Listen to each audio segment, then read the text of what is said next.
Ladies and gentlemen, we do have more news on the soap opera that is college football conference realignment. I'm going to go through a few articles talking about the big breaking story of Texas, Oklahoma going to the SEC in 2024. Something I said, this is going to happen. I knew it was coming because you have USC and UCLA going in 2024. They didn't want to stagger it.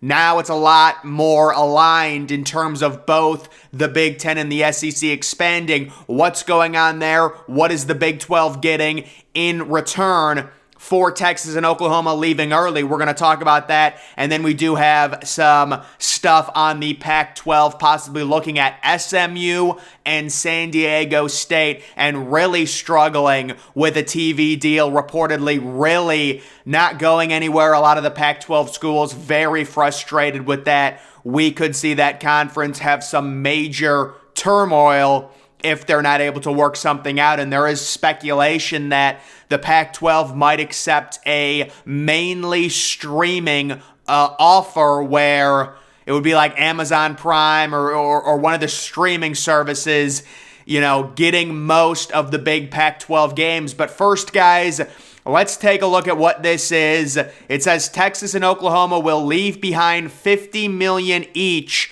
So they're paying $100 million in total exit fees. It says that right there, 50 each, and they will be joining July 1st, 2024. So this is official. The last year, this coming football season is the last year Texas and Oklahoma will be in the Big 12. It's the last year USC and UCLA will be in the Pac-12. And guys, I don't know if you remember the timeline of this entire thing.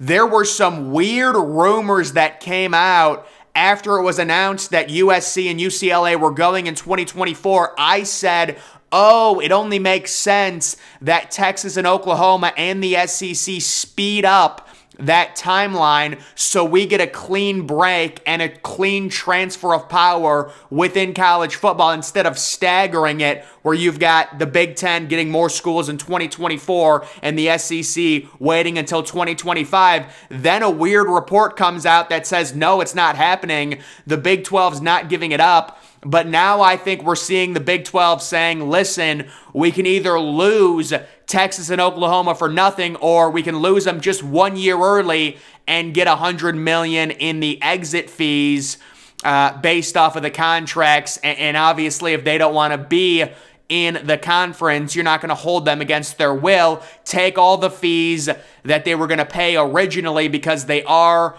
obligated to play through 2024 in the Big 12. They get out of it, they leave a year early and they pay more fees. So overall, we also have obviously BYU, UCF, Cincinnati, and Houston joining the Big 12, which will give the Big 12 14 total schools. That is coming as well. And then we do have huge stuff on the Pac-12 expansion. Possible San Diego State and SMU with their media rights deal. You can see what's being reported there. Pac-12 folks have been impressed with what we've done. That is the San Diego State athletic director saying on that. Of course, San Diego State got that new stadium, which is such a huge deal for any mid-major team to get a new stadium that legitimately seats 35, 40,000. It is very attractive. And then you do have SMU as the other team, possibly, being from Texas, things like that. Although I have heard a lot of criticism regarding SMU possibly joining the Pac-12. People saying that they don't offer that much. We're just going to run through a bunch of tweets here. It says Pac-12 expansion requires approval by 75% of the schools that are currently in the Pac-12. That process is drawing closer following a meeting last week.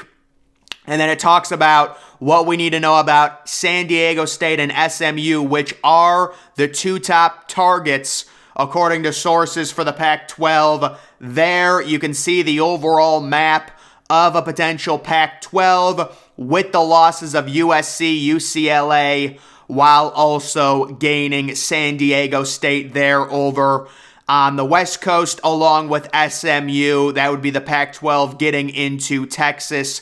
We've got Pac-12 expansion. CBS Sports reached out to San Diego State regarding what is now pending Research 1 status.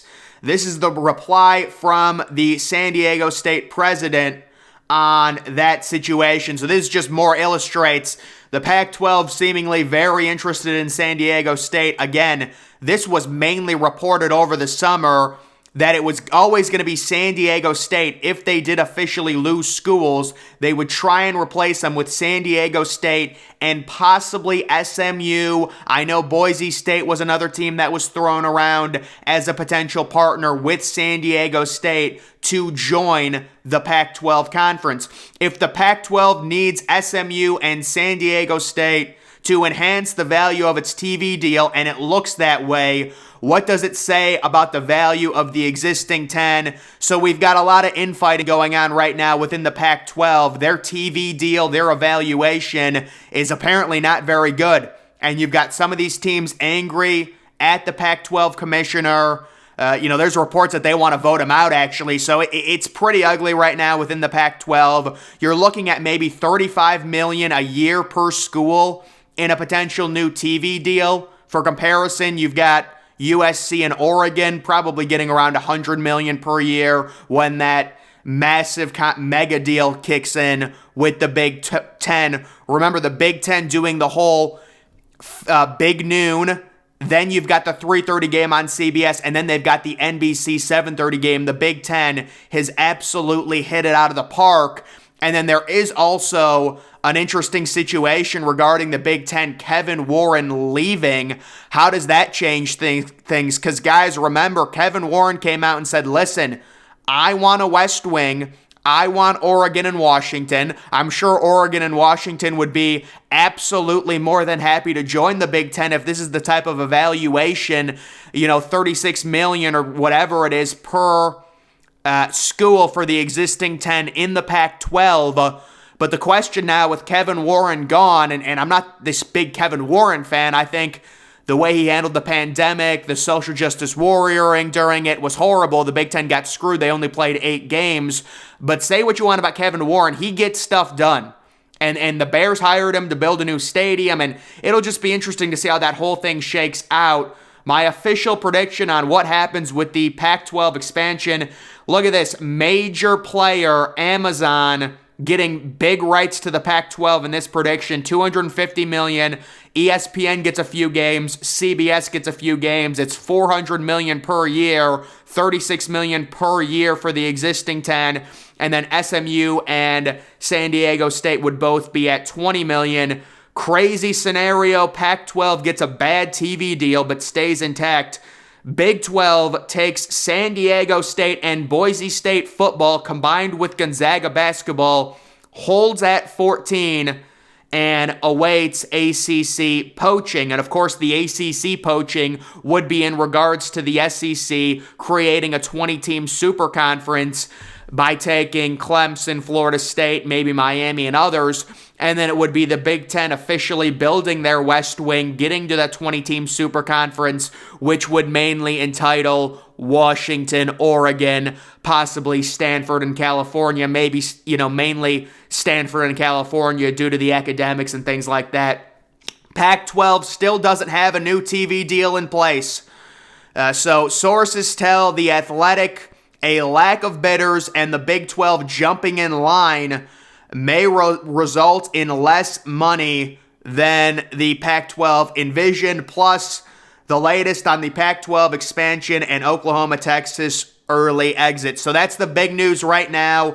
The Pac-12 team's very unhappy with the current evaluation they're receiving from the major TV networks, and that could lead to more infighting within the Pac-12 if this doesn't get resolved.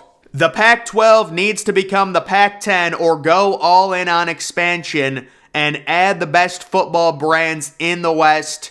San Diego State, UNLV, Fresno State, Boise State, they should all be on the table.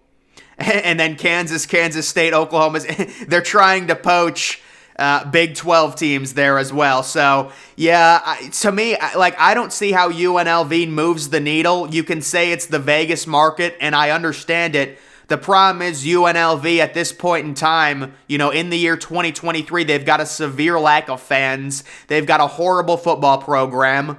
I mean, how do they move the needle? Fresno State, for football, they've been decent but really, Fresno State's probably going to go back down in terms of their football because they're losing their best quarterback and their basketball has never been good. It is an interesting idea of one of these conferences maybe to add Boise State's football and also take a combination with Gonzaga basketball. That would be an interesting idea, and that was kind of floated out there, maybe the Big 12 looking into that. And then we do have this tweet speculating on the potential SEC schedule, that it's now official. Oklahoma and Texas are coming in 2024. Apparently, it's between two division-less formats, 8 games, 1 permanent, plus 7 rotate, or 9 games using the 3 and 6 model. Of course, guys, this is ridiculous that this is even being considered. You're adding 2 teams and you're still thinking about staying at 8 games. This should not even be a question. Part of the reason we expanded to the 12-team playoff was to get as many meaningful games as possible. There's no way they stay at 8 games in conference. You have to switch to 9 games. And the whole SEC argument was, we have the best conference. There's no reason for us to play 9 conference games and only make it harder on ourselves. But when you've got the 12-team playoff, you've got SEC teams that are going to be getting into the playoff with 2 or 3 losses. It's not a question. You need to expand and add that 9th game. And it says, big question, will ESPN provide more money for a 9th game? I sure would hope so, considering you would get great matchups. It would generate a bunch of money and things like that. So overall, we need 9-game schedules across. Really what I want is 10-game conference schedules with 1 mandatory Power 5 home and home per year. That's what I want, and that eliminates basically all outside of 1 meaningless non-conference game where you face a team like Ohio University or, Bowling Green. You've got the SEC facing Chattanooga, Austin Peay, things like that. Hopefully that is what happens. So guys, that is the latest in regards to the whole realignment situation in college football.